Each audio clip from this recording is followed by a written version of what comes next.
Bonjour, bien-aimés dans le Seigneur. Nous voulons bénir le Seigneur pour ce beau matin, ces beaux jours, cette bénédiction de l'Éternel d'être compté parmi les vivants et surtout la grâce de partager ces moments avec vous pour exhorter notre foi, pour nous encourager dans la foi. Car la Bible dit, au commencement était la parole était avec Dieu. Et le Seigneur va poursuivre que l'homme ne vivra pas seulement du pain. Tu vas sortir pour certainement aller travailler. Tu seras dans la volonté de Dieu, dans la recommandation de Dieu. Mais la parole a de la place. Et la place de la parole dans ta vie n'est pas la moindre. Nous voulons bénir le Seigneur pour ce jour et recommander ces instants. Moi, j'appelle ça le moment de distinction entre les mains du Seigneur. Tendre Père qui es aux cieux, nous voulons te bénir. Sans toi, nous ne sommes rien. Sans toi, nous ne pouvons rien. Rien donner. La Bible dit, on ne donne que ce qu'on a reçu.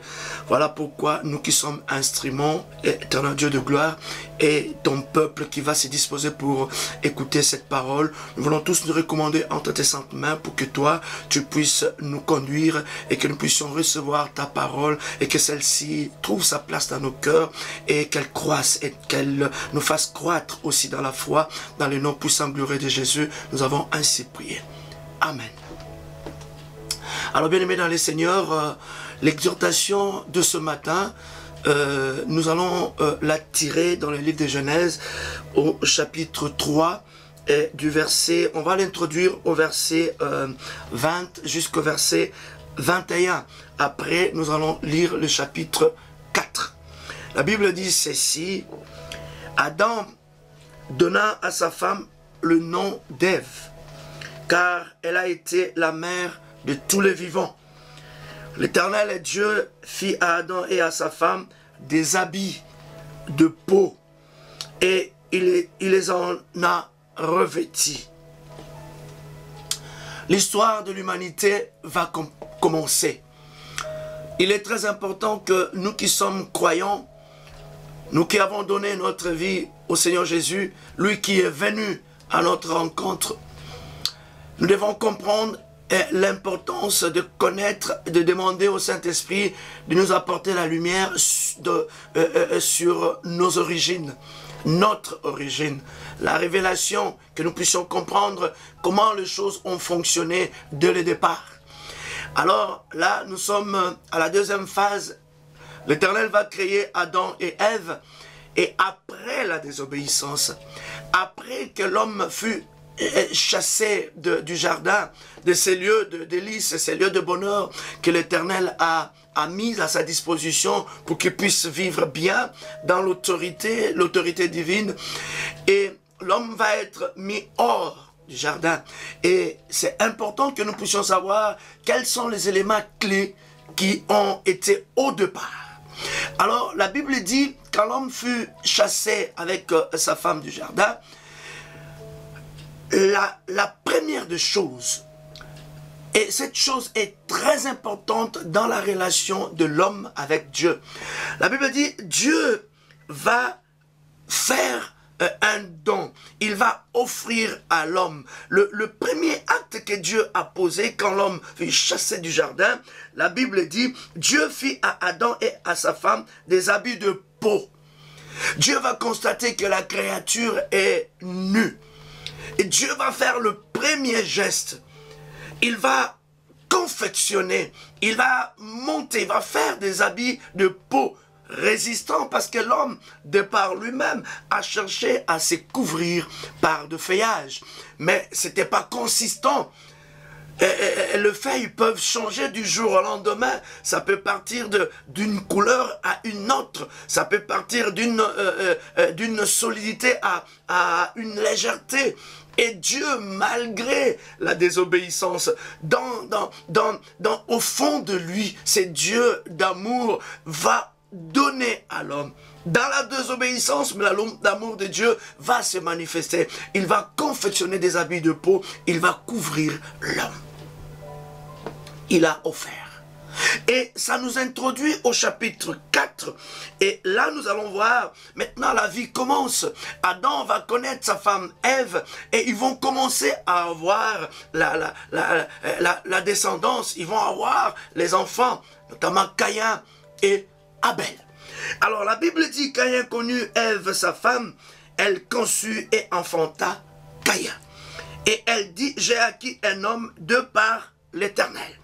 Elle enfanta encore son frère Abel. Abel fut berger et Caïn fut laboureur.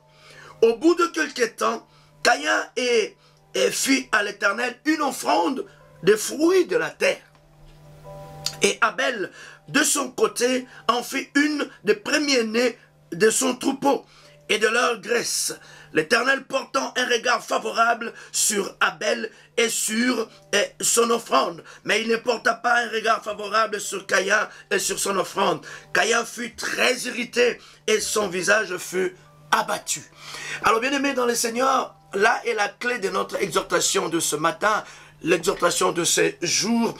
Alors, Caïn et Abel vont sortir de Adam et Ève, et la descendance, l'humanité va commencer à se peupler.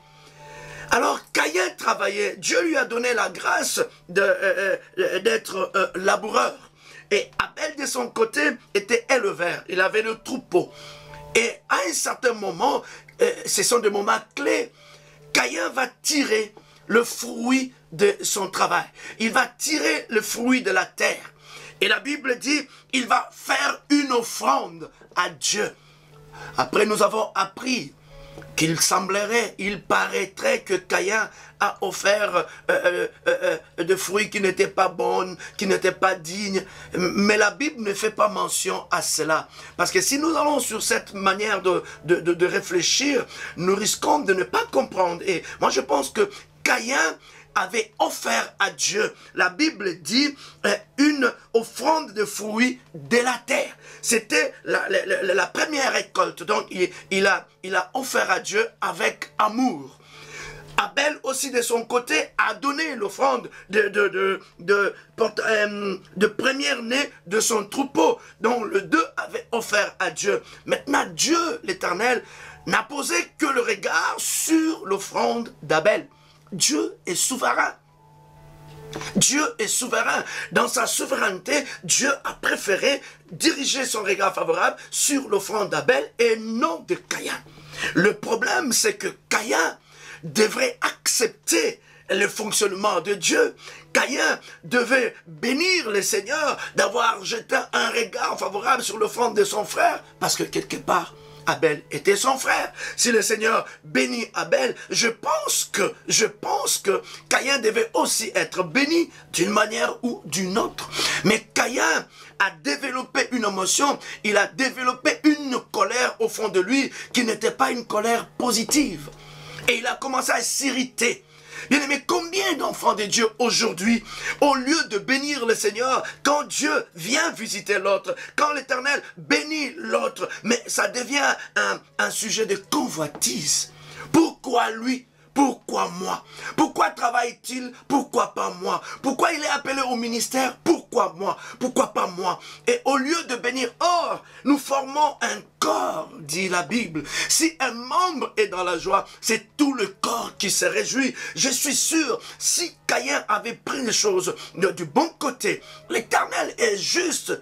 Dans son évolution, il allait aussi s'occuper de Caïn. Mais aujourd'hui, beaucoup sont en train de développer la haine, la jalousie, parce que l'Éternel a tourné un regard favorable à l'autre. Dieu, c'est un Dieu où tout le monde et l'homme commence à perdre même patience. Or, Dieu, c'est un Dieu qui est là pour nous tous. Souvenons-nous de l'histoire. Quand Jésus a prêché et que la foule avait faim, près de 5000 personnes, la Bible dit, les disciples devaient partager, bien aimés. Et imaginez un peu la foule, cette multitude. Mais la Bible dit, chacun a été servi. Au lieu de vous irriter, parce que c'est une porte qui s'ouvre dans votre vie, bénis le Seigneur. Elle s'est mariée, bénis le Seigneur. Ils ont eu des enfants, bénis le Seigneur. Ne t'irrite pas, ne deviens pas juge. Voilà pourquoi aujourd'hui, beaucoup sont en train d'être bénis, parce que les gens qui ne les aiment pas leur souhaitent le malheur. Et Dieu qui est juste dans sa justice, il ne voudra pas que le malheur leur arrive, sinon les méchants vont se réjouir. Bien-aimé, ce matin, le Seigneur te fait comprendre deux choses. Quand la vie a commencé avec Adam et Ève, Dieu est venu d'abord offrir. Et l'offrande doit faire partie de la relation de l'homme avec Dieu. L'offrande a sa place, pas n'importe laquelle.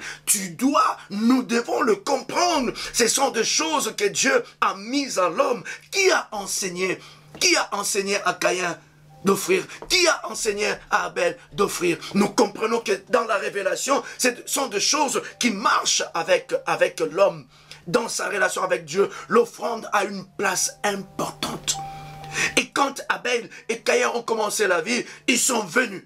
Ils sont venus avec le fruit de leur sueur pour offrir à Dieu. Et Dieu a tiré encore un regard. Il a jeté un regard favorable pour l'offrande d'Abel. De son côté, Caïn a commencé à s'irriter. Parce que il n'a pas voulu. Il a voulu que ça soit lui. Toujours moi. Il y a un temps pour chaque chose. J'aime quand la Bible dit, Dieu va se souvenir de Sarah. Vous devez nous croire que Dieu avait oublié? Non. Le temps de Sarah était arrivé. Ton temps viendra. Pour le moment, bénis l'Éternel. La Bible dit, de la même manière que vous mesurez, on vous mesurera. De la même manière que tu bénis le Seigneur, quand un bien-aimé est béni et visité par Dieu, de la même manière que toi aussi, les gens béniront le Seigneur pour la visitation de Dieu dans ta vie. Que le Seigneur vous bénisse. C'est une joie pour nous d'être des instruments que le Seigneur utilise pour atteindre vos vies, pour partager ces bons petits déjeuners spirituels qui vous rendra fort, avec lequel vous allez commencer la journée. Bénissons le Seigneur pour le moment, pour ces moments que nous avons passés. Que la gloire revienne au Seigneur. Rendez-vous toujours dans les moments de prière en ligne de 6h à 6h45 de lundi à jeudi et de 21h à 22h le vendredi, uniquement de 6h à 6h45. Que le Seigneur vous bénisse. Passez une bonne journée dans la grâce et l'amour du Seigneur. Au nom de Jésus. Amen.